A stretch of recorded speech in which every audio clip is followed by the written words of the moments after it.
وسلموا على رسوله النبي الكريم أما بعد فأعوذ بالله من الشيطان الرجيم بسم الله الرحمن الرحيم قال الله تبارك وتعالى في القرآن المجيد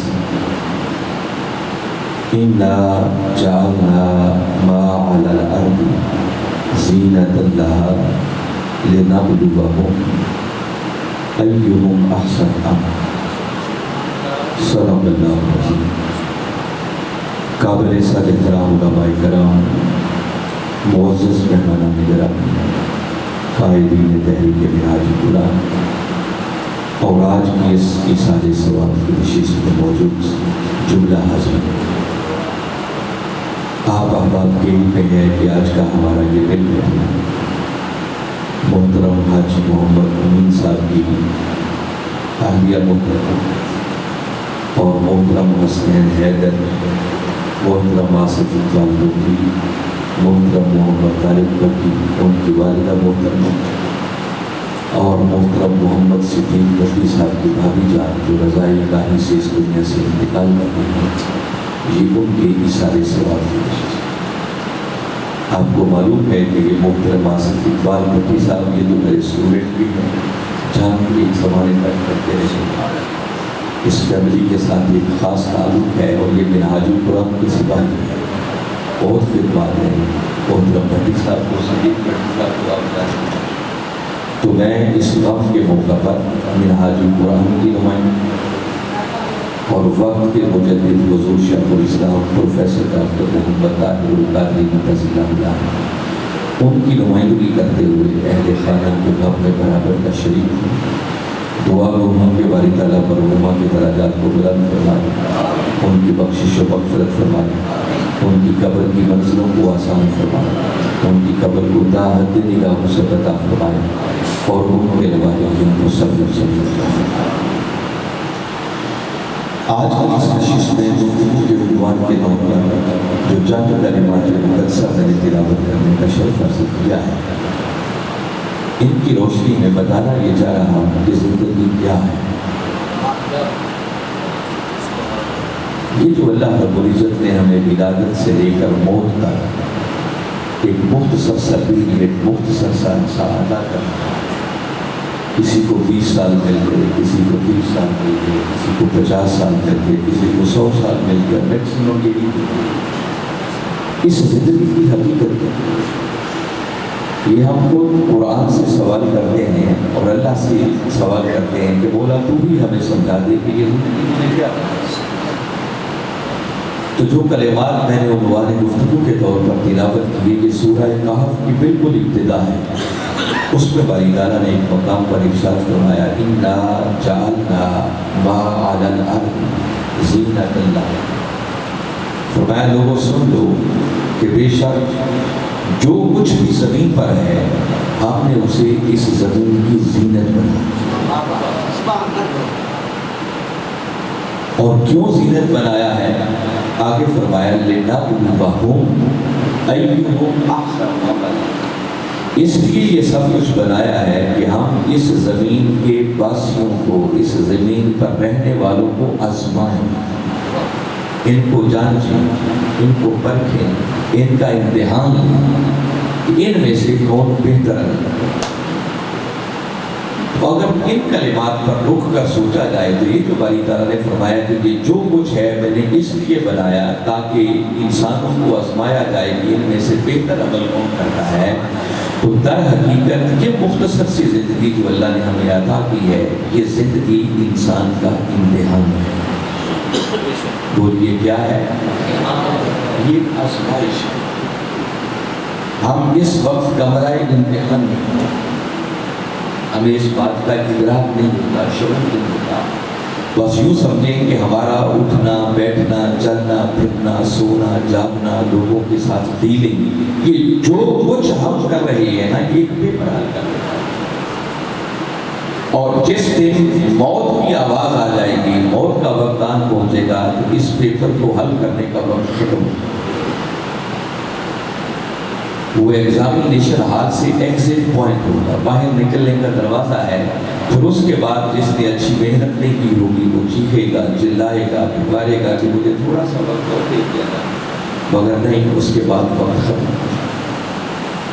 میں پہلے مزید اس بات کو تھوڑا آپ کے ذہنوں میں پختہ کر لوں اور قرآن کا ایک مقام آپ کو اور سناتا ہوں جس میں باری تعالیٰ نے پھر یہی بات، سورہ ملک بڑی معروف صورت ہے، آپ سب لوگوں کو زبانی جاتی ہے، اس کی بالکل ابتدا فرمایا تبارک الذی بیدہ الملک وہو علی کل شیء قدیر۔ باری تعالیٰ نے اپنی بات کی اور آگے فرمایا کون اللہ، الذی خلق الموت، وہ اللہ جس نے موت کو بھی پیدا کیا، والحیات، اور زندگی کو بھی پیدا کیا۔ کیوں پیدا کیا؟ آگے پھر وہی بات کی، لیبلوکم، تاکہ وہ تمہیں آزمائے، تمہیں جانچے، تمہیں پرکھے، ایکم احسن عملا، کہ تم میں سے بہتر عمل۔ صرف ان دو مقامات پر یہ اگر اکتفا کر لیا جائے تو یہ بات طے ہو گئی کہ یہ زندگی انسان کے لیے ایک امتحان ہے، ہم کمرہ امتحان ہے۔ اور آپ ذرا اندازہ کر لیں کہ کوئی طالب علم اگر کمرہ امتحان میں بیٹھا ہو، پیپر حل کر رہا ہے اور وہاں جا کر وہ غفلت کا شکار ہو جائے، اصل سوالوں پر توجہ نہ دے، صحیح طریقے سے پیپر حل نہ کرے، اس کے کامیابی کے کوئی امکانات نہیں۔ کامیاب وہی ہوگا جو کمرہ امتحان میں ہرگز غفلت سے کام اپنی آنکھیں کھلی رکھے، اپنے کان کھلے رکھے، اپنے سوالوں پر کنسنٹریٹ کرے، سوچے کہ یہ میں نے جواب کیا لکھا۔ جو جتنی اچھے طریقے سے پوری کنسنٹریشن سے ان سوالوں کو حل کرے گا، اللہ اس کو اتنی ہی بڑی کامیابی عطا۔ تو پہلے تو اس بات کو ذہنوں میں بٹھا لیں کہ یہ وقت سستی کا نہیں ہے، غفلت کا ہے۔ موت آئے گی، موت کے بعد تو آپ کے اس رزلٹ پیپر کا رزلٹ کا اعلان کیا جائے، اور موت کے بعد اختتام نہیں ہے، بلکہ موت کے بعد ایک ایسی زندگی شروع ہونے والی ہے جو زندگی کبھی ختم ہونے والی ہے۔ موت کو سمجھے ہیں غافل، اختتام ہے جو غافل ہیں، غافل وہ سمجھتے ہیں کہ موت آئے گی تو زندگی ختم ہو جائے گی۔ موت کو سمجھے ہیں غافل، اختتام زندگی ہے یہ شام زندگی، صبح دوام زندگی۔ یہ جو موت ہے یہ اختتام نہیں ہے زندگی کا، بلکہ ایک زندگی کی یہ شام ہے جہاں پہلی زندگی اینڈ ہوگی، جو کمرہ امتحان والی زندگی ہے وہ ختم ہوگی، اور وہ زندگی جو کبھی ختم ہونے والی ہے ہی نہیں، اس زندگی کی تو یہ پہلی وہاں سے وہ زندگی شروع ہوگی، اور آگے جو زندگی آ رہی ہے اس پوری کی پوری زندگی کی کامیابی کا انحصار اس کمرہ امتحان والی زندگی میں۔ اب دوسری بات جاننے کی ضرورت یہ ہے کہ اگر یہ امتحان ہے تو وہ بولا امتحان لیتا کیسے؟ یہ آیت کریمہ جو سورہ ملک کے کلمات پڑھے انہی کی طرف پھیرا، یہ جو فرمایا نا الذی خلق الموت والحیات، اللہ وہ ہے جس نے موت کو بھی پیدا کیا اور حیات کو بھی پیدا کیا۔ تو یہاں موت در حقیقت اشارہ ہے کسی نعمت کے چھن جانے کی، اور حیات یہ اشارہ ہے کسی نعمت کے مل جانے کی۔ تو باری تعالیٰ موت اور حیات کا ذکر کر کے امتحان کے طرز عمل کی طرف متوجہ کر رہے ہیں کہ لوگوں میں کیسے آزماتا ہوں اپنے بندوں کو۔ فرمایا کبھی میں اپنے بندوں کو نعمتیں چھین چھین کر آزماتا ہوں کہ جب نعمتیں چھین رہی ہوں تو دیکھوں ایسے حال میں بھی بندہ میری رضا پر راضی رہتا ہے یا نہیں، اور کبھی کبھی بندے کو نعمتیں دے دے کر آزماتا کہ جب نعمتیں مل رہی ہو، میرے انعام کی بارش ہو رہی ہو، کرم کی بارش ہو رہی ہو، تو ایسے حالات میں کہیں بندہ فرعون بن کر مجھے بھول تو نہیں کرتا ہے، اس وقت بھی میرا شکر ادا کرتا ہے یا نہیں کرتا۔ تو باری تعالیٰ کی آزمانے کے دو طریقے ہیں، کبھی وہ بندے کو نعمتیں دے کر آزماتا ہے اور کبھی نعمتیں لے کر آزماتا ہے، مگر ہر دو حال میں ہوتا بندے کا ہے۔ اب دیکھیں نا، ہر کوئی کمرہ امتحان میں ہے، مگر ہر کسی کے لیے پیپر اس نے مختلف دے دیا۔ کسی کو نعمتیں دے کے آزمانا ہے، کسی کو علم دیا وہ علم دے کے آزمانا، کسی کو لمبی زندگی دے دی وہ زندگی دے کے آزمانا، کسی کو صحت عطا کر دی صحت عطا کر کے آزمانا، کسی کو اولاد کی نعمت دے دی اولاد دے کر آزمانا، کسی کو اولاد کی نعمت نہیں دی وہ نعمت نہ دے کر اسے آزمانا، کوئی بیمار ہے صحت نہیں ہے بستر مرگ پہ پڑا ہوا ہے وہ بھی امتحان ہے، کسی سے والدین کی نعمت چھین لی، کسی سے اولاد کی نعمت چھین لی، کسی سے کوئی اور نعمت چھین گئی، وہ حادثہ ہو گیا ایکسیڈنٹ ہو گیا، یہ جو کچھ بھی ہو رہا ہے ہر شخص ہر لمحے ہر گھڑی اس کمرہ امتحان میں ہے اور امتحان کا پیپر حل کر رہا ہے۔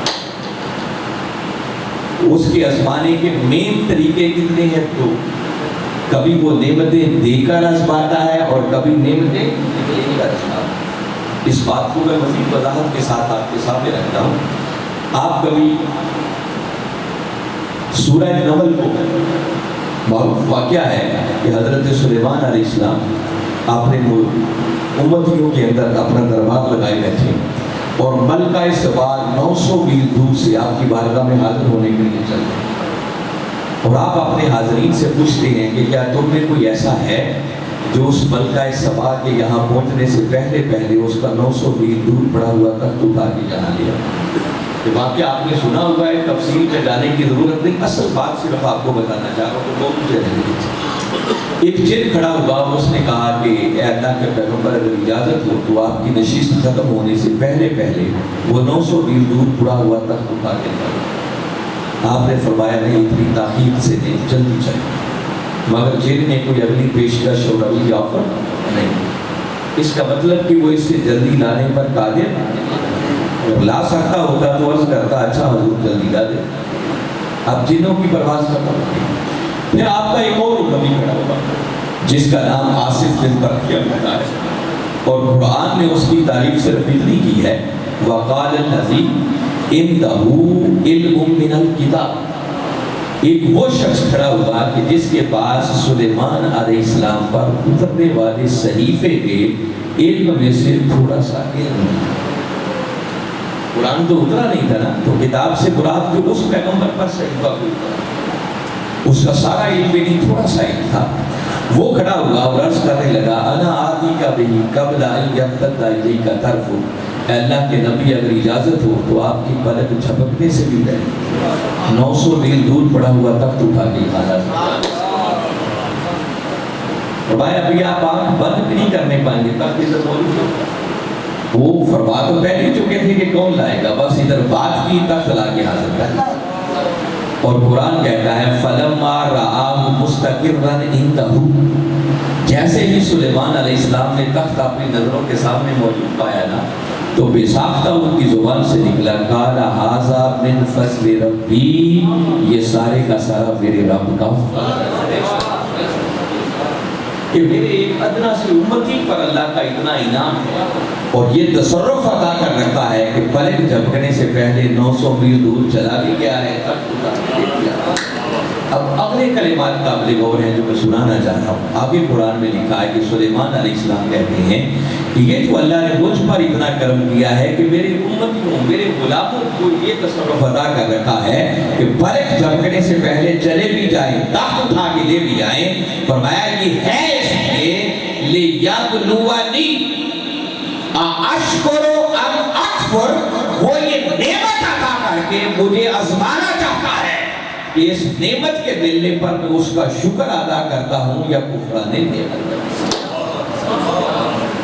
تو میں بنیادی بات بتا رہا ہوں کہ کبھی کبھی اللہ کا طریقہ یہ ہے کہ وہ اپنے بندے کو نعمتیں دے کر آزماتا ہے، اور نعمتیں جب دے رہا ہو تو اس وقت کامیاب وہ ہوتا ہے کہ جو نعمتوں کو پا کر فرعون نہ بن جائے، اس کی گردن اکڑ نہ جائے، وہ خدا کو بھول نہ جائے، بلکہ جب نعمتوں کی فراوانی ہو رہی ہو تو اس کی گردن اتنی ہی جھکتی چلی جائے اور اتنا ہی اپنے مولا کا شکر گزار بندہ بنتا ہے۔ یہ ایک طریقہ ہے اس کا، اور دوسرا طریقہ میں نے بتایا کہ کبھی کبھی وہ اپنے بندے کو نعمتیں چھین کر۔ یہ سورہ بقرہ آیت نمبر 155 کو کبھی پڑھیں، معروف کلمات ہیں، آپ نے اکثر سنے ہوں گے. باری تعالیٰ نے بڑی تاکیدات کے ساتھ بات کی. فرمایا وَلَنَبْلُوَنَّكُمْ بِشَيْءٍ مِّنَ الْخَوْفِ وَالْجُوعِ وَنَقْصٍ مِّنَ الْأَمْوَالِ وَالْأَنفُسِ وَالثَّمَرَاتِ. اب یہ سارے وہ طریقے ہیں جن سے وہ نعمتیں چھین کر رکھنا. یہ لام لَنَبْلُوَنَّكُمْ لام بھی تاکید کے لیے ہے، نون شدیدہ بھی تاکید کے لیے. اور وہ زور دے کے کہہ رہا ہے کہ لوگوں یہ ہو ہی نہیں سکتا کہ تم ایمان کا دعویٰ بھی کرو اور پھر میں تمہیں آزماؤں. فرمایا تمہیں ضرور بھی ضرور آزمایا جائے گا، جانچا جائے گا، پرکھا جائے گا، امتحان لیا جائے گا. بولا کیسے؟ فرمایا بِشَيْءٍ مِّنَ الْخَوْفِ کبھی خوف کے ذریعے تمہیں آزماؤں، وَالْجُوعِ کبھی بھوک کے ذریعے تمہیں آزماؤں، وَنَقْصٍ مِّنَ الْأَمْوَالِ کبھی تمہارے مالوں کا نقصان کر کے تمہیں آزماؤں، وَالْأَنفُسِ کبھی تمہاری جانوں کا نقصان کر کے تمہیں آزماؤں، وَالثَّمَرَاتِ کبھی تمہاری محنت کا نتیجہ نہ دے کر تمہارے ثمرات کا نقصان کر کے تمہیں آزماؤں گا کہ جب نعمتیں چل رہی ہو، سب کچھ جا رہا ہو، تو دیکھوں اس حال میں بھی بندہ میری رضا پر راضی رہتا ہے یا نہیں. تو کبھی کبھی وہ دے کے آزماتا ہے اور کبھی کبھی دے کے آزماتا ہے. اور اس نے جو جتنے اونچے منصب پر ہوتا ہے نا، یاد رکھیے اس کی آزمائش کی ہوتی ہے. اب نعمتیں مل رہی ہوں، بندے کو اولاد کی نعمت ملی، بندے کو مال کی نعمت ملی، تو قرآن خود کہتا ہے انما اموالکم واولادکم فتنہ. اور بات یاد رکھو، یہ تمہارے مال اور تمہاری اولادیں یہ تمہارے لیے آزمائش. تو نعمتیں دے کر وہ آزمائش. حدیث مبارکہ ہے، میں سنی ہوگی، جس کا خلاصہ جس کا بتا رہا ہوں. قیامت کا دن ہوگا، باری تعالیٰ ایک بندے کو لائیں، اس سے پوچھیں کہ بتا میں نے تجھے زندگی عطا کی، تو نے وہ زندگی وہ وقت کہاں خرچ کیا. ایک کو لایا جائے گا، تمہیں علم کی دولت عطا کی، بتا تم نے علم کو کہاں خرچ کیا. تمہیں اولاد کی نعمت دی، بتا اولاد کی نعمت دی. یہ بھی آزمائش ہے، اس پر جانچا جائے گا، پرکھا جائے گا. اور اسی طرح جب وہ نعمتیں لے لے کر آزماتا ہے، جہاں اولاد کا ملنا نعمت ہے، وہاں اولاد کا نہ ملنا بھی آزمائش ہے. حضرت ابراہیم علیہ السلام پچھلی عمر تک اللہ نے ان کو اولاد دی، مگر مایوس نہیں ہوتے. یہ نہیں تھے کہ مایوس ہو کر اللہ کی نافرمانی کرتا، بلکہ 86 سال عمر ہو گئی اور پھر بھی جب اللہ کی بارگاہ میں حاضر ہوتے تو اولاد کی دعا کرتے، مولا مجھے بھی ایک ساتھ بیٹا. دیکھیں نا، آج بندے کو نہ ملے تو بندہ مایوس ہو جاتا ہے. تو کہتے ہیں مایوسی کفر ہے. جب بندہ مایوسی پہ آ جاتا ہے تو اس وقت انسان کفر اختیار کرتا ہے. مولا سے شکوہ گناہ ہوتا ہے. حضرت زکریہ علیہ السلام کو دیکھیں، بڑھاپے کی عمر تک اللہ نے اولاد دی، تو نعمت نہ دے کر بھی وہ کبھی آزماتا ہے. کیا نہیں مل رہا تو دیکھوں اس حال میں بھی میرا بندہ میری رضا پہ راضی رہتا ہے. تو نعمت کا ملنا بھی آزمائش ہے، نعمت کا چھن جانا بھی. اگر اتنی بات سمجھ میں آ گئی تو آپ اپنی ایک بڑی ایمان افروز بات بتانا چاہ رہا ہوں کہ دیکھیے وہ امتحان ہمارا لیتا ہے، وہ اس لیے نہیں لیتا کہ وہ اپنے علم کے لیے جاننا چاہتا ہے کہ میرا بندہ کیا کرے. یہ باتیں وہ ساری جانتا ہے، اس کے علم سے کچھ باہر نہیں ہے. ہم تو امتحان لیتے ہیں نا کہ بھئی امتحان کے بعد پتہ چلے گا کہ لائق کون ہے نہ لائق کون. اللہ تو ہمارا خالق ہے، اس کو ہمارے بارے میں پتہ نہیں ہے، اس کو پتہ ہے کون کیا کرتا ہے. تو وہ اپنے علم کے لیے، اپنے جاننے کے لیے کوئی امتحان نہیں لیتا، بلکہ وہ بندوں کا امتحان. اچھی بات ہے، ایک ہی بات جتنی جگہ آگے ہے نا بھئی ہر کوئی آگے ہو جائے کیونکہ پیچھے جگہ نہیں ہے اور لوگ ابھی آ رہے ہیں. اور آپ کو معلوم ہے کہ ابھی کثیر تعداد میں لوگ آئیں گے، ہمارے یہاں لیٹ آنے کا رواج ہے. تو لہٰذا ادھر والے لوگ بھی اگر آپ تھوڑا آگے ہو جائیں تاکہ یہ جگہ بھی ادھر نکل آئے، جتنی گنجائش نکلے نکالنے کی بات، تاکہ بار بار ڈسٹربنس نہ ہو کر آپ توجہ اور دھیان دیں. اب میں اگلی بات بتا رہا ہوں، تو امتحان کیوں دیں؟ اس لیے نہیں کہ اسے معلوم نہیں ہے کون کیا کرے گا تاکہ امتحان کے بعد پتہ چلے بندہ کیا کرتا ہے. نہیں، اسے سب کچھ معلوم ہے. وہ امتحان اس لیے لیتا ہے کہ اگر بندہ اس امتحان سے کامیابی سے گزر جائے تو وہ بندے کو اپنی نعمتوں سے نوازنا ہے۔ آپ زندگی میں دیکھیں جب کوئی بندہ امتحان پاس کرتا ہے تو اس کی پروموشن ہو جاتی ہے، اس کو ترقی ملتی ہے، وہ اگلی کلاس میں آ جاتا ہے، اس کی اعزاز یہ نہیں، اس کی تنخواہ میں اضافہ ہو جاتا ہے، اس کو برات ہو جاتا ہے۔ سیم اسی طرح باری تعالیٰ امتحان بندوں کا اس لیے لیتے ہیں کہ اگر میرا بندہ ان امتحانات میں سے کامیابی سے گزر جائے تو میں اپنے کرم اور رحمت کی بارشوں کے دروازے، یہ بھی سیدنا ابراہیم علیہ السلام کی زندگی سے مثال دیتا ہوں کہ پوری کی پوری زندگی امتحان، ویسے تو ہر شخص کی زندگی امتحان ہے۔ سورہ بقرہ میں ہے، فرمایا وَإِذِ ابْتَلَىٰ إِبْرَاهِيمَ رَبُّهُ بِكَلِمَاتٍ، جب ابراہیم علیہ السلام کے رب نے ان کو مختلف آزمائشوں میں ڈالا، ان کو جانچا، انہیں پرکھا، انہیں آزمایا، تو فرمایا فَأَتَمَّهُنَّ، بس ابراہیم علیہ السلام ہر آزمائش میں کامیابی سے ہمکنار ہوئے۔ نارے نمرود میں کودنا پڑا، ابراہیم کود گئے۔ اسماعیل علیہ السلام کی قربانی دینا پڑی تو اس کی گردن پر بھی چھری چلانے سے چلے گئے۔ نعمت نہیں ملی تھی اولاد کی تو تب بھی مولا کی رضا پڑتا تھا۔ بچوں کو بیابو گیا وادی میں اللہ کی رضا کی خاطر چھوڑنا پڑا تو کہا مولا یاد چھوڑ دے۔ تو جب ہر امتحان میں کامیابی سے ہمکنار ہو گئے، پاس ہو گئے، تو تب باری تعالیٰ نے فرمایا قَالَ إِنِّي جَاعِلُكَ لِلنَّاسِ إِمَامًا، ابراہیم چونکہ ہر آزمائش میں تو کامیابی سے ہمکنار ہو گیا ہے، اب تیرا صلہ یہ ہے کہ اب تجھے پوری انسانیت کی امامت کے منصب پر، وہ آزمائشیں کس لیے ہوتی ہیں تاکہ بندے کو مزید درجات کی بلندی عطا کی، اس پر اللہ کی کرم کی بارشیں انعام آپ کے لیے۔ دیکھیں میں نے دو ہی صورتیں بتائی ہیں نا کہ نعمت ملے تو بندہ شکر ادا کرے اور نعمت چھن جائے تو بندہ صبر کرے۔ اب یہ دونوں باتیں سنتے ہیں۔ باری تعالیٰ نے سورہ ابراہیم میں فرمایا لَئِن شَكَرْتُمْ لَأَزِيدَنَّكُمْ، لوگوں جب میری نعمتیں ملیں اس وقت کفران نہیں کرنا، بلکہ اگر میری نعمتوں پر شکر ادا کرو گے تو میں خدا اعلان کر رہا ہوں تمہاری اوپر اپنی نعمتوں کے دروازے اور لَأَزِيدَنَّكُمْ، اور نعمتیں عطا کی، وَلَئِن كَفَرْتُمْ، اور اگر تم میری نعمتوں کا کفران کرو گے تو فرمایا إِنَّ عَذَابِي لَشَدِيدٌ، یاد رکھو میرا عذاب بڑا شدید ہے جس کی گرفت سے پھر تم کبھی بچ۔ تو اگر بندہ نعمت ملنے پر شکر گزار بندہ بن جائے تو اللہ اس کو اور نعمتوں کے دروازے کھولے۔ اس کا مطلب کہ جب اس امتحان میں کامیابی سے گزرا، اکڑا نہیں، فرعون نہیں بنا، جھک گیا، تو خدا وعدہ کر رہا ہے کہ اور نعمتیں۔ تو امتحان اس لیے ہے تاکہ مولا دے، اور دوسری طرف جب وہ نعمتیں چھین کر آزماتا ہے تو سورہ بقرہ کی جو آیت کریمہ میں پڑھ رہا تھا کہ کبھی بھوک کے ذریعے، کبھی خوف کے ذریعے، کبھی مالوں کا نقصان کر کے، کبھی جانوں کا نقصان کر کے، کبھی ثمرات کا نقصان کر کے پھر آزماتا ہے۔ اس کا ذکر کر کے ساتھ ہی اسی آیت میں آگے فرمایا وَبَشِّرِ الصَّابِرِينَ، بغیر میرے محبوب مکرم صلی اللہ علیہ وسلم جب نعمتیں چھن رہی ہوں، جانے جا رہی ہوں، اولاد جا رہی ہوں، جب آئے چل رہے ہوں، سر قلم ہو رہے ہوں، ایسے حالات میں بھی جو بندہ صبر کا دامن نہ چھوڑے، مستقل مزاجی کے ساتھ ڈٹا رہے، صبر کا دامن اس کے ہاتھ سے نہ چھوٹنے پائے، تو فرمایا ایسے صبر کرنے والوں کو میرے محبوب مکرم میری طرف سے خوشخبری سنا۔ کون سے صبر کرنے والے؟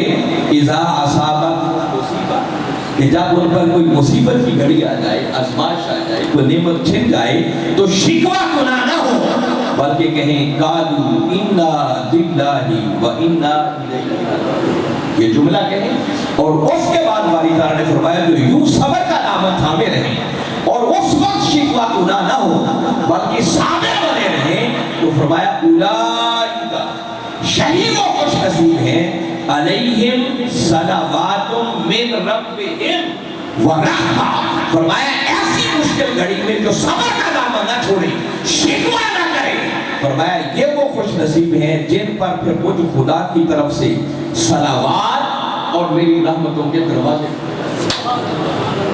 ان پر اپنے کرم کی بارشیں کر دیتا ہوں، ان کو اپنے انعامات سے بھرتا ہوں۔ صبر کا دامن جو ہے ثابت ہو گیا۔ جبکہ ہم اگر اپنے گریبانوں میں ڈال کر دیتے تو ہمارا حال یہ ہے کہ کچھ نہ ملے تو شکوے ختم نہیں ہوتے، مایوس، اور اگر مل جائے تو گردن اکڑ جاتی ہے، سریہ آ جاتا ہے، فرعون بن جاتے ہیں، پھر خدا کی یاد نہیں ہے۔ وہ چاہتا ہے کہ جب کچھ ملے تو اس پر شکر ادا کرو، اور جب کچھ چھن جائے تو اس پر صبر کرو۔ یہ منیمم کرائیٹیریا ہے۔ کوئی دو صاحبان حال بزرگ تھے، اللہ کے ولی تھے، ملاقات ہوئی، آپس میں مل کر تھی۔ ایک نے دوسرے سے پوچھا، سناؤ آج کل کیا حال ہے، کیسے گزر بسر ہے؟ تو وہ سن کے فرمانے لگے، ابھی کچھ مل جائے تو شکر کرتے ہیں، نہ ملے تو صبر کرتے ہیں۔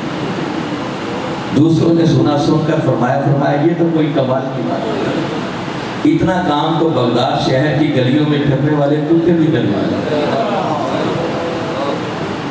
اگر اتنا ہی کرتے ہیں کہ مل گیا تو شکر کر لیا، نہ ملا تو صبر سے بیٹھے رہے، تو یہ کمال والی کون سی بات ہے؟ اتنا کام تو ایک کتا بھی کر لیتا، مالک لقمہ ڈالے تو دو میں ہلاتا ہوا قدموں میں آتا، اور 10 دن بھی لقمہ نہ ڈالے تو مالک کا دروازہ چھوڑ کے جاتا نہیں ہے، صبر سے بیٹھا رہتا۔ فرمایا اگر اتنا ہی کیا تو یہ تو کوئی کمال والی بات ہے۔ تو فرمایا پھر بتاؤ تمہارا حال کیا ہے؟ فرمایا ہمارا حال یہ ہے کہ نہ ملے تو شکر کرتے ہیں، اور اگر مل جائے تو دوسروں میں بانٹتے ہیں۔ اندازہ کر لیا ہم اس رات کے مسافر ہیں۔ تو میں آپ کو متنبہ کر رہا ہوں، الرٹ کر رہا ہوں، متوجہ کر رہا ہوں، غفلت کی نیند سے بیدار کر رہا ہوں کہ لوگوں ہم اس وقت اپنے ایک لمحے کا احتساب کیا۔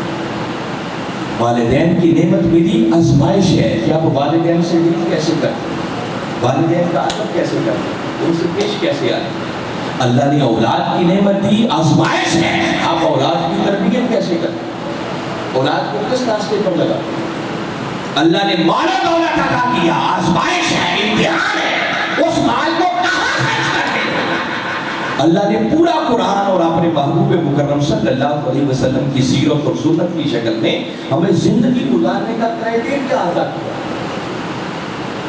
کچھ ملے تو کیسے خرچ کرنا ہے۔ اللہ نے صحت دی ہے، علم عطا کیا ہے، تو کہاں ان نعمتوں پہ خرچ کر رہے ہو؟ کوئی جگہوں پہ خرچ کر رہے ہو یا اللہ اس کے رسول کے احکامات کے مطابق ان کو خرچ کر رہے ہو؟ تو تاہم میں بتا رہا تھا کہ وہ امتحان ضرور لیتا، وہ کہتا کہ ہو نہیں سکتا کہ تم ایمان کا دعویٰ کرو اور پھر میں تمہارا امتحان نہ دوں۔ آزمائش شرط، مگر اب فتح کی بات آپ کو بتا رہا ہوں۔ دیکھیے نا، اس مولا نے ہمارا امتحان لے کے ہم سے کوئی نعمت چھین کر اس نے کیا کرتا، وہ کو حاجت مان نہیں ہے، سب کچھ اسی کا کیا ہوا ہے، یہ بھی اسی نے لینا ہے۔ وہ غالب نے کہا تھا نا کہ جان دی ہوئی اسی کی تھی، حق تو یہ ہے کہ حق ادا، وہ بھی سب کچھ اسی کا دیا ہوا ہے۔ اس نے بندے سے کچھ لے کر کیا کرنا، وہ صرف آزماتا ہے بندے کو کہ اگر یہ امتحان میں آزمائش میں کامیاب ہو گیا تو چونکہ وہ خالق ہے، بندہ اس کی مخلوق ہے، تو وہ اپنے بندے پر اپنا کرم کرنا چاہتا ہے۔ اور آپ کو یہ سمجھانا چاہ رہا ہوں کہ جب مولا نے دینا کچھ نہیں ہے، صرف آزمانا ہے، تو آزمائش کی گھڑی صرف ایک آدھ ہوتی ہے۔ اس بات میں اس نے آزمایا، بس وہ ایک لمحہ ہوتا ہے، اگر بندہ اس لمحے کو استقامت سے قبول کر لے تو پھر آگے اس کے کرم کے دروازے کھل جاتے ہیں۔ میں بتا رہا ہوں، اول تو ہم اس راہ کے مسافر ہی نہیں ہیں، اور اگر کوئی راہ پہ چل پڑے تو پہلا ہی جھٹکا آتا ہے تو ہمارے قدم ڈگمگا جاتے ہیں۔ میں اس کی مثال دیتا ہوں، ابھی یہ ذی الحج کا مہینہ جا رہا ہے، ابراہیم علیہ السلام کا تذکرے آپ نے خوب سنے ہوں گے، واقعات کی تفصیل میں نہیں جاتا، بتانا چاہ رہا ہوں کہ امتحان کتنا ہوتا ہے۔ اس میں اگر بندہ ڈگمگائے نہ، استقامت سے ڈٹا رہے تو پھر اس کا کرم کیسے؟ ابراہیم علیہ السلام نے کلمہ حق توحید کا نعرہ لگایا، اور نمرود اور اس قوم کے جھوٹے خداؤں کا دیا پانچا کر کے رکھ دیا ٹکڑے ٹکڑے، اور نمرود سمیت وہ ساری قوم اس نتیجے پر پہنچی کہ یہ سوائے ابراہیم کے کسی کا فیصلہ ہوا کہ ابراہیم کے لیے آگ کا الاؤ تیار کیا جائے اور آگ میں پھینک کر انہیں جلا۔ یہ کام کئی دنوں سے شروع ہوا، یہ نہیں ہے کہ گھنٹے 2 گھنٹوں میں لکڑیاں اکٹھی کیوں ڈالاؤ تیار کر کے، نہیں، کو مہینہ بھر کی لکڑیوں کا ڈالاؤ تیار کر۔ اور ابراہیم دیکھ دیکھ کے مسکراتے تھے۔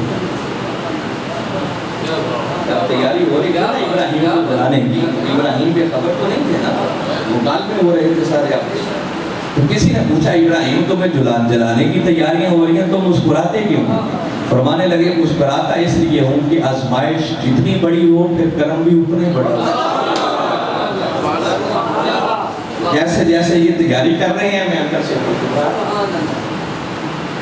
حتیٰ کہ وہ گھڑی آ گئی جب مجنیق میں بٹھا کر ان کو آگ میں پھینکا جانا۔ جبریل امین علیہ السلام اللہ کی بارگاہ میں حاضر ہوئے، عرض کی مولا سنا ہے تیرے بندے ابراہیم کو بڑا عشق ہے، اجازت ہو تو آج سناؤ۔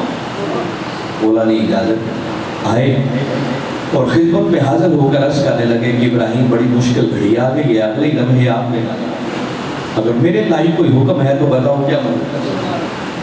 قربان جائیں ابراہیم علیہ السلام کی استقامت پر۔ فرمایا جبریل ویسے تو بندہ سراپا حاجت ہے، ہر وقت کی محتاج ہے، مگر ایسی کوئی حاجت نہیں ہے جس کے لیے تیری مدد کی ہو۔ میں نے تو بتایا نا استقامت کی گھڑی صرف ایک آدھ ہوتی ہے، اگر بندہ اس کو استقامت سے گزار دے نا امتحان کی اس گھڑی کو، آگے پھر کرم کے دروازے ٹھکرا دیا، پلٹ کے انہوں نے دوسری بات کی، اچھا ابراہیم مجھ سے مدد مانگتے ہوئے شرم آتی ہے تو گھڑی تو مشکل ہے، آپ کا الاؤ ہے تو چلو اپنے مولا سے مدد مانگو، وہ تمہارا خالق ہے، تم اس کے بندے ہو، تو مولا سے مدد مانگنے میں تو کوئی حرج نہیں۔ ابراہیم علیہ السلام پھر مسکرا کے جواب دیتے ہیں کہ جبریل جس مولا سے مدد مانگنے کی بات کر رہا ہے نا وہ مولا میرے حال سے مجھ سے بھی زیادہ آگاہ ہے۔ اس کی نافرمانی تو بھی کیا، نام تو اسی کا بلند کیا، ڈھنگا تو توحید کا ہی بجایا، تو کیا وہ نہیں جانتا کہ اسی کا کام کر رہا اور اس کی برداشت میں یہ سب کچھ ہو رہا ہے؟ اور اگر میرا مولا اسی پر راضی ہے کہ اس کی خاطر آگ میں جل جاؤ تو ابراہیم جلنے کو بھی نہیں۔ یہ ایک آزمائش کی گھڑی ہے، اس کو جب انہوں نے کامیابی سے قبول کر لیا ادھر نارے نمرود میں پھینکا، اور قرآن کہتا ہے قُلْنَا یا نار کونی بردًا وسلاما علی ابراہیم۔ باری تعالیٰ نے فرمایا لوگوں پھر ہم نے آگ کو حکم دیا کہ اے آگ اب تو میرے ابراہیم پر ٹھنڈی ہو جا، اور اتنی ٹھنڈی بھی نہ ہونا کہ وہ ٹھنڈک تکلیف دے بلکہ سلام بھی پر۔ اور باری تعالیٰ نے اس آیت کے شروع میں جو کلمہ استعمال کیا وہ ہے قُلْنَا، فرمایا پھر ہم نے۔ قُلْنَا کا معنی کیا ہے؟ اگر یہ کلمہ نہ ہوتا بات سیدھی شروع ہو جاتی یا نار کونی بردًا وسلاما، اے آگ ابراہیم پر ٹھنڈی ہوتا ہے، تو بات پھر بھی سمجھ آ جاتی کہ آگ ٹھنڈی ہوئی تو اللہ کے حکم سے ہوئی، مگر اللہ نے قُلْنَا کے لفظ کو بھی ہمیشہ کے لیے قرآن کا حصہ بنا دیا۔ فرمایا ہم نے کہا، بولا یہ لفظ کیوں لکھا؟ فرمایا اس لیے تاکہ کوئی میرے ابراہیم پر مجھ سے اعتراض بلند نہ کرے کہ شاید آگ ٹھنڈی ہوئی تو ابراہیم کی درخواست پر ہوئی۔ فرمایا ابراہیم تو میرا وہ مرد مومن تھا کہ آگ میں کودتے وقت اس نے خود مجھے پکارنا استقامت سے ڈٹ گیا، میری رضا پر راضی۔ آگ ٹھنڈی ہوئی ہے تو ابراہیم کی التجا بن گئی، بلکہ ابراہیم تو میری خاطر آگ میں بھی کود گیا۔ آگ ٹھنڈی ہوئی تو میرے حکم پر، فرمایا پھر ہم نے کہا اے آگ دیکھ ابراہیم آ رہا ہے، اب اس کو کوئی تکلیف نہ پہنچے، ٹھنڈی ہو جا اور ٹھنڈک بھی سلام۔ بس وہ ایک لمحہ استقامت کے ساتھ گزارا، آگے کرم کے طرف کیونکہ ہم سے اتنا ہوتا ہے۔ میں بتا رہا ہوں مولا نے بندے سے دیکھا، وہ تو چاہتا ہے کہ بندہ آزمائش میں سے کامیابی سے گزر جائے تاکہ میں اپنے بندے کو نواز اس پر کرم کے طرف۔ اور ہم نالائق ہیں کہ اول تو امتحانوں کے ہم مسافر ہی نہیں ہیں، ڈرتے رہنا چاہیے مولا ہم امتحان دینے کے قابل کہاں، مگر ساری زندگی اس نے آزمائش بنائی ہے تو ہر وقت چکنے رہنا چاہیے تاکہ کہیں اس کی نافرمانی۔ اب اگلا واقعہ دیکھ لیں، آپ یہ جو لحظات میں قربانی کرتے ہیں ابراہیم علیہ السلام کی سنت ہے، اس سے بڑی کیا آزمائش ہے؟ خواب دیکھا وہ بیٹا جو 86 سال کی عمر میں جاتا مان مانگے، جب وہ چلنے پھرنے دوڑنے کے قابل ہو گئے تو قرآن کہتا ہے کہ ابراہیم علیہ السلام نے خواب دیکھا، اور خواب دیکھ کر اگلے دن بیٹے کو بلا کے کہتے ہیں یا بنی انی ارا فی المنام انی اذبحک فانظر ماذا، بیٹے میں نے خواب دیکھا ہے، خواب میں تمہیں ذبح اللہ کی راہ میں قربان کرنا، بتاؤ تمہاری کیا مرضی ہے، ذرا سوچ لو، غور و فکر۔ ہم تو دیکھیں نا عید پہ قربانی دینے کا وقت آ جائے تو پھر بھی 10 بہانے ڈھونڈتے ہیں کسی طرح قربانی نہ دینی پڑے، حالانکہ ایک جانور ذبح کرنا ہو اسی کے لیے میں سے کرنا ہو، ادھر بیٹے کی بات ہے۔ اور ابراہیم علیہ السلام جانتے تھے کہ خواب نہیں ہے، اللہ کی وحی ہے، اس لیے نبی کا خواب ہمارے خوابوں کی طرح نبی کا خواب بھی اللہ کی وحی ہے، انہیں کوئی شک نہیں تھا، کوئی ڈاؤٹ نہیں تھا کہ اللہ ڈیمانڈ کیا کرنا ہے، تقاضا کیا کرنا ہے۔ تقاضا ایک ہی تھا کہ اپنے اس لخت جگر کو میری راہ میں قربان، اپنے محبوب کی امت پر تو اس نے کرم کر رکھا ہے، ہمیں اس طرح کی آزمائشوں میں اس نے ڈالنا ہی نہیں ہے، ورنہ سال کا امتوں کی آزمائشیں پڑے بندہ تنگ رہ جاتا ہے، کیسے کیسے امتحان دیا۔ تو بیٹے کو بلا کر کہا بیٹے میں نے خواب دیکھا ہے تو ذبح کر رہا ہوں، بتاؤ اب تمہاری کیا فانظر ماذا ترى، بیٹے اچھی طرح غور کر لے، سوچ لے اور پھر بتا اب تیری کیا حضور شیخ الاسلام نے اور مفسرین نے اس پر ایک بات کی ہے کہ یہ جو ابراہیم علیہ السلام بیٹے سے مشاورت کر رہے ہیں کہ بیٹے بتا اب تیری کیا مرضی، تو کیا خیال ہے اگر بیٹا نو کر دیتا کہ ابا جان میں تو قربانی کے لیے تیار ہوں، تو کیا خیال ہے پھر ابراہیم علیہ السلام انہیں قربان نہ کرتا؟ یہ تو ہم سوچ نہیں سکتے۔ اللہ کے پیغمبر ہیں، وہ مولا کے حکم کی نافرمانی، وہ تو طے تھا ابراہیم علیہ السلام ان کو قربان کرنے سے پیچھے نہ۔ تو سوال یہ ہے کہ پوچھا کئی حکمتیں بیان کی ہیں، مگر ایک حکمت یہ تھی کہ ابراہیم علیہ السلام جانتے تھے کہ مجھے تو حکم ہو گیا ہے، میں نے تو اب انہیں قربان نہیں کرنا ہے۔ بیٹے سے اس لیے پوچھا کہ اگر بیٹا بھی خود اپنی مرضی سے مولا کی رضا کی خاطر قربان ہونے کے لیے تیار ہو جائے، اللہ کے حکم کے سامنے سر تسلیم خم کر دے، تو میں نے تو قربان پھر بھی کر دینا ہے، اگر دیر سے خود تیار ہو جائے گا یہ جنت جائے گا، اس کا مقام بھی کرو۔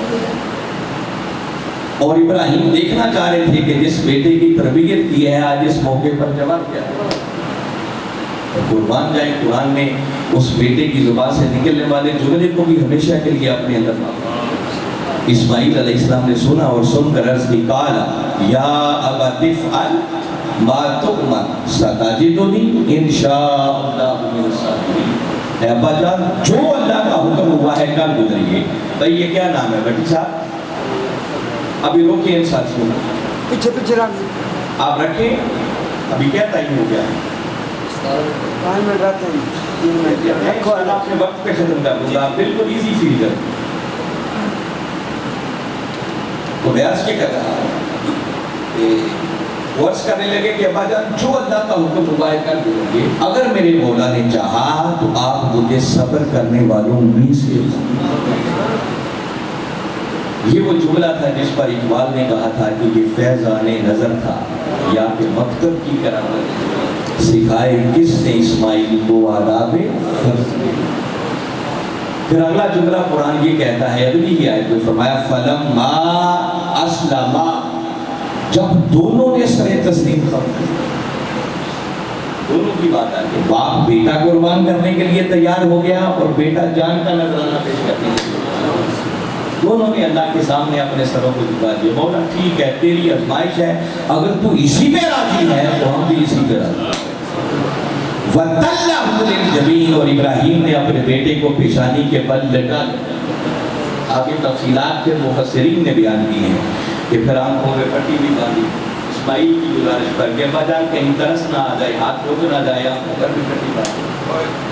قربان جائیں ابراہیم کی استقامت پر کہ بیٹے کو لٹا کر آخری عمر میں ملنے والے اس بچے اور ابھی معصوم بچے ان کے گردن پر بھی چھری چلا سر تسلیم کم کرتے۔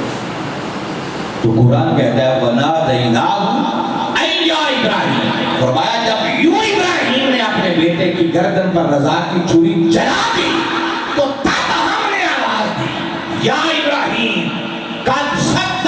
الرؤیا، اے ابراہیم تو نے خواب کو سچ کر دکھایا، اِنَّا كَذَلِكَ نَجْزِي الْمُحْسِنِينَ، اب تیری جزا لینے کا وقت ہے، ہم احسان کرنے والوں کو یوں ہی جزا دیا۔ وہ ایک گڑی تھی جس میں سے استقامت سے گزر گئے، تو میں کہہ رہا ہوں اللہ نے لے کے کرنا کیا؟ اللہ نے پھر اسماعیل علیہ السلام کو بچا لیا اور جنت سے آیا ہوا دمبا ان کی جگہ پر۔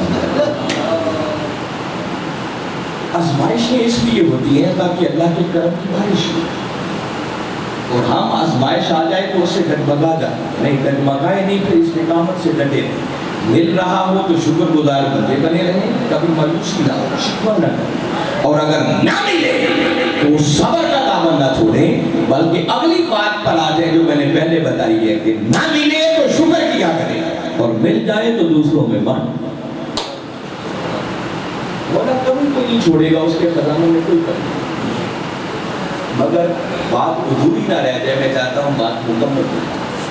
ایک تو میں نے یہ بتایا کہ استقامت کے ساتھ اگر بندہ اس آزمائش کی گھڑی میں سے گزر جائے تو آگے کرم کے دروازے کھل جائیں، مگر کبھی کبھی بندہ استقامت سے گزر بھی جاتا ہے، مگر جو بندہ چاہ رہا ہوتا ہے نا کہ کرم کا دروازہ کھلے، وہ دروازہ بھی کھلتا نہیں، کبھی کبھی ایسا بھی ہوتا ہے۔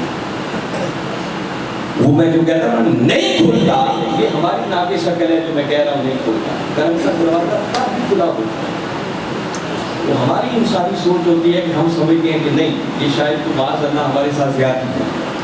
میں اس کو آپ آگے محرم کا مہینہ شروع ہو رہا ہے تو بس اس کے ساتھ جوڑ کے 2 منٹ میں بات ختم کر رہا ہوں، بڑی توجہ سے سنیں۔ یہ تو ابراہیم علیہ السلام، اللہ کا قرآن میں نے سنا ہے کہ دائیں بائیں کی بات نہیں سنائی گیا کہ انہوں نے آزمائش آئی، استقامت سے گزر گئے، اللہ نے کرم کے دروازے سے، اور 10 محرم کے دن بھی ایک آزمائش تھی، اس سے بڑی آزمائش کی زندگی میں ہوئی، اور حسین سے بڑھ کر آزمائشوں سے کھیلنے والا اور کامیابی سے ہمکنار ہونے والا کون ہو سکتا ہے؟ قربان جائے حسین تیری آزمائش کا، اور تیری آزمائش میں کامیابی سے گزر کر۔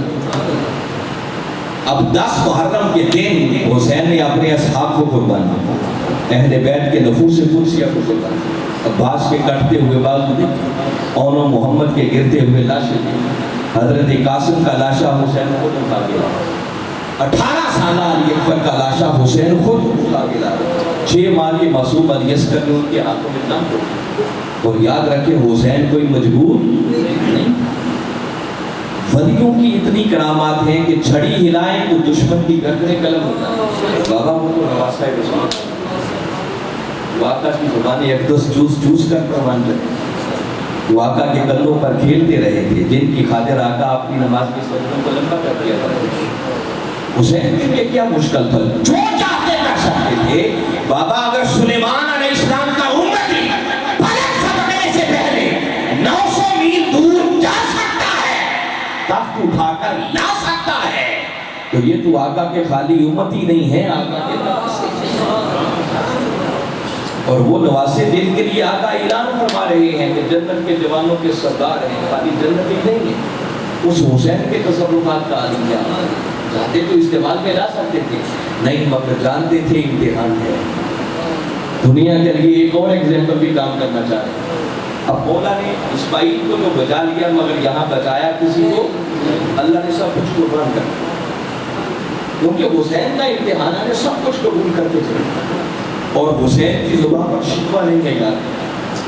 اگر کہتا ہے کہ حسین نے باقاعدہ کیا، حسین نے سب کچھ دے دیا، مگر حسین کی زبان پر شکوہ نہیں آیا، حسین کے ماتھے پہ بل نہیں آیا، حسین کی جبین پہ شکر کی، اور شکوہ تو بڑی دور کی بات ہے، ایک ہے نا خالی صبر کا دامن تھامے رہنا۔ میں نے بتایا کہ چھوٹی بات، کہ چھل رہا ہو تو آدمی خالی صابر بنا رہے، یہ کمال نہیں ہے۔ حسین نے رہتی دنیا تک کے لیے ایک مثال قائم کرنی، اور حسین کا عمل نبی کی سنت بننے والا۔ حسین نے خالی صبر نہیں کیا، اور میں بتا رہا ہوں شکوہ تو بڑی دور کی بات، سب کچھ لٹا کر بھی آخری لمحات میں بھی حسین کے اطمینان کا عالم یہ تھا کہ شکوہ نہیں بلکہ شکرانے کے طور پر سر۔